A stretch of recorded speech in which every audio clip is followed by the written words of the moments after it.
Well, we did it. We got a shed dog. Yep, we got a shed dog. This is And, Maple.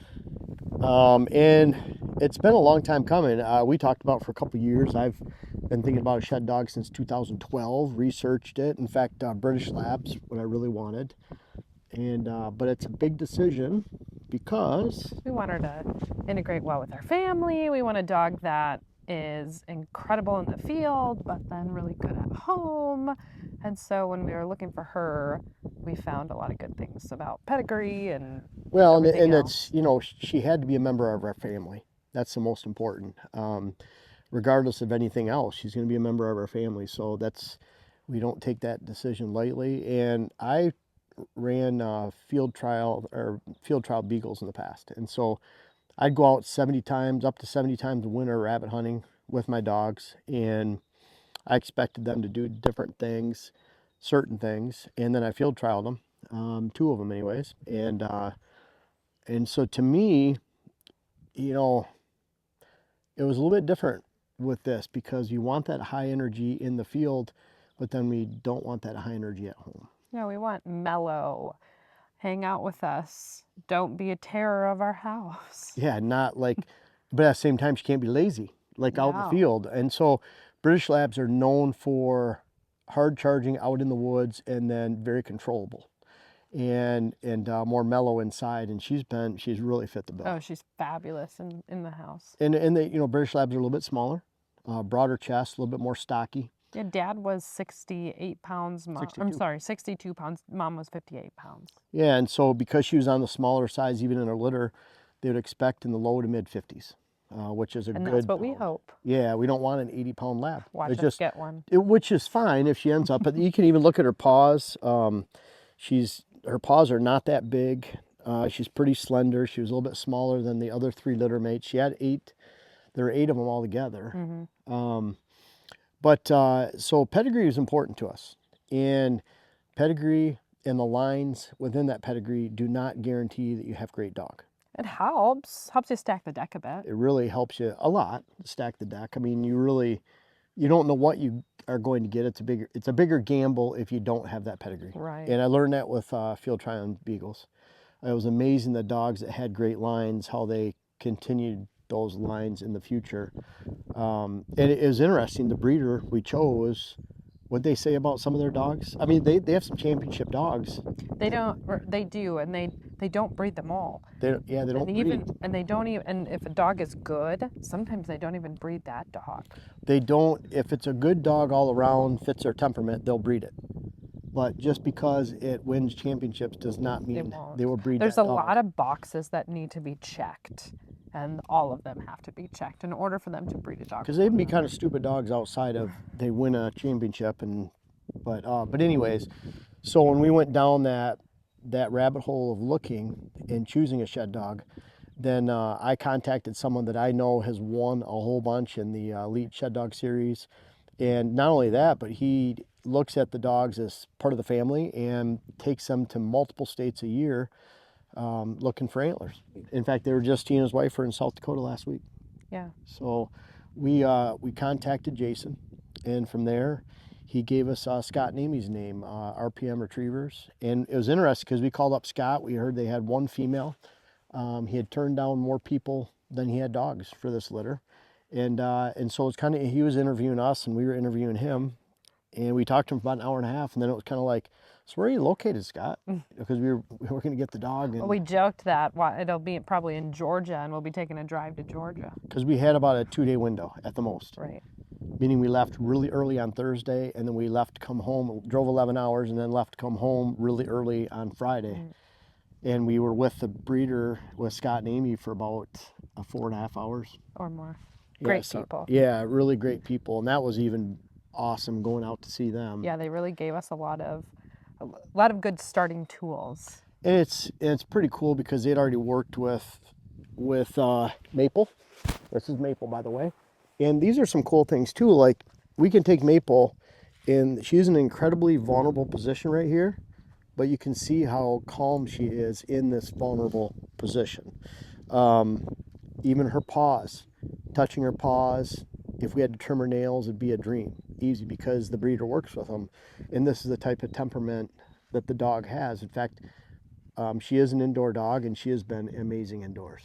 So good. That first Well, night, maybe not the first day. she was pretty athletic. I mean, jumping in places. I didn't think a dog could jump, but it took Yeah, what? like on our couch table, like I mean, almost ready to jump to our island from the couch table. yeah, but Like, it took, I mean, not very long, a couple hours to really break her from that. And it wasn't so, really that long, yeah, just no, to work well, with when I her. say a couple hours, not a constant couple hours, just No, the next but couple times that she was out in the house and that was broken. and so we found good lines, we found good breeders, and it turns out that I think it's 19 out of the grand champions, whatever level that is, out of like 42 UKC Elite Shed Dog Series have come from their kennels. They're not highly publicized. They're not on social media a lot, but they're experts. In fact, Scott and Amy started that Elite Shed Dog Series through UKC and got it all approved. And so they've been all over doing that, and they have trained until up recently, and they'll probably start again, I would imagine. They just stopped for a little bit, and so they actually, out of this litter, they don't keep puppies from every litter at all, but they kept her sister. And so they couldn't decide between Maple here and Envy, which is their sister. So we felt really good about all of that. The British Labs and the temperament. There's certain commands that Scott and Amy wanted us to have and wanted her to follow that we had to get instilled in her so that she can advance and basically start working on really going full bore on finding antlers. Yeah. Here, we'll say here, when she finds like an antler, here, we want her to come to us when something is in her mouth. When we're simply in the woods or in the house or out here, we'll use come. We want her to come to us. As far as sitting, when she sits, we want her to make good eye contact with us. So we know that she's listening and paying attention to. Waiting for her next command. Right.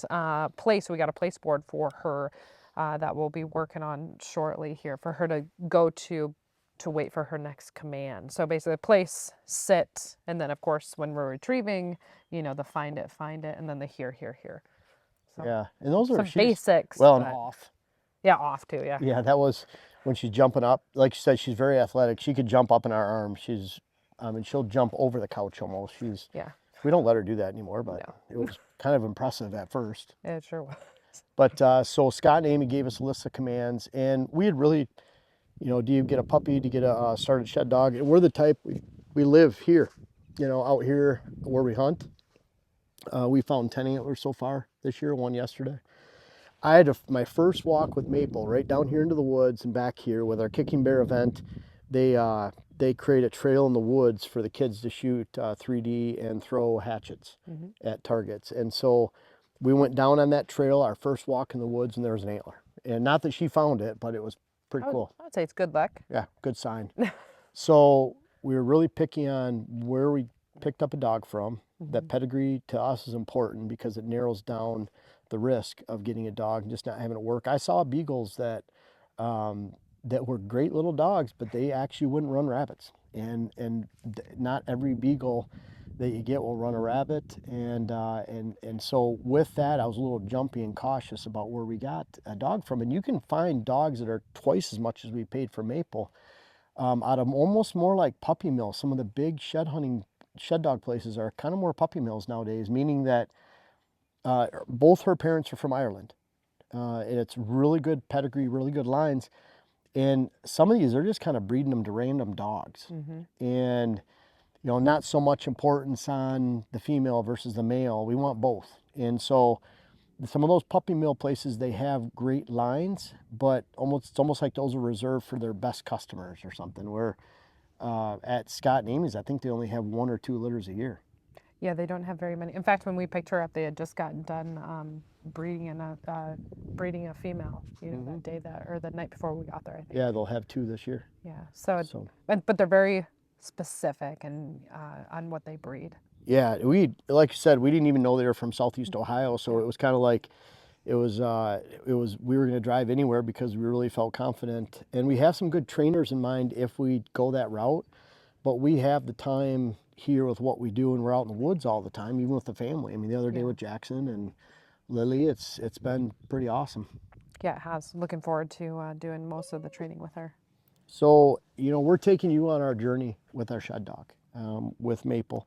It'll be a fun journey, and she fits in with our lifestyle, with our family, and she already is fitting in with the family. Even like you could have her hang down like this. She's very chill, and this is again the way they're supposed to be with us inside. Even her retrieving at a hotel parking lot on the way home when we took a break, just in the grass by a gas station. She would retrieve a ball for me. Yeah, not back wide there. very much. She could grade on the way home. Yeah, it's been fun. So we're taking you on this journey. We'll come out with Shed Dog Training 101 video here pretty soon.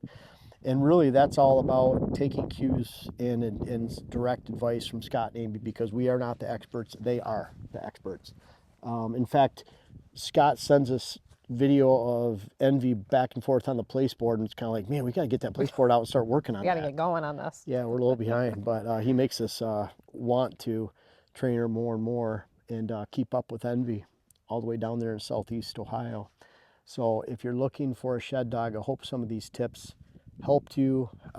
Really reputable breeders, really checking out the lines at Pedigree, learn these simple commands, and even from buying a started shed dog, there's nothing that can replace this time with your puppy for the first several months. In fact, Scott and Amy didn't recommend that we even went the trainer route until she gets her adult teeth, which is what, like 6, 7, 8 months? Yeah. Right around there. So I'm not even sure we're going to do it because we'll have the time, but we're shooting this video in early April, and we have a lot of time to get her ready for next shed season. Yeah, ready to go. So pretty exciting. She's been pretty chill, even just waiting for this amount of time, and I think she's ready to get down and go out find some sheds. Yeah, and pretty fun. So I hope you enjoyed the video, and help you out if you're looking for one. And thank you for coming on our shed dog and beginning our shed dog journey. Hey guys, thanks for watching the video all the way to the end. I really want to remind you about our food plot seed company, Pure Wildlife Blends. I even have clients that don't realize we have our company, but the food plot seed blends are flying off the shelves, and that's a great thing, and that always happens this time of year. I encourage you to check out everything. Again, purewildlifeblends.com, links in the description. But at the same time, we always carry inventory. So if you are the type that puts it off to the last minute, order it in July, we'll have it.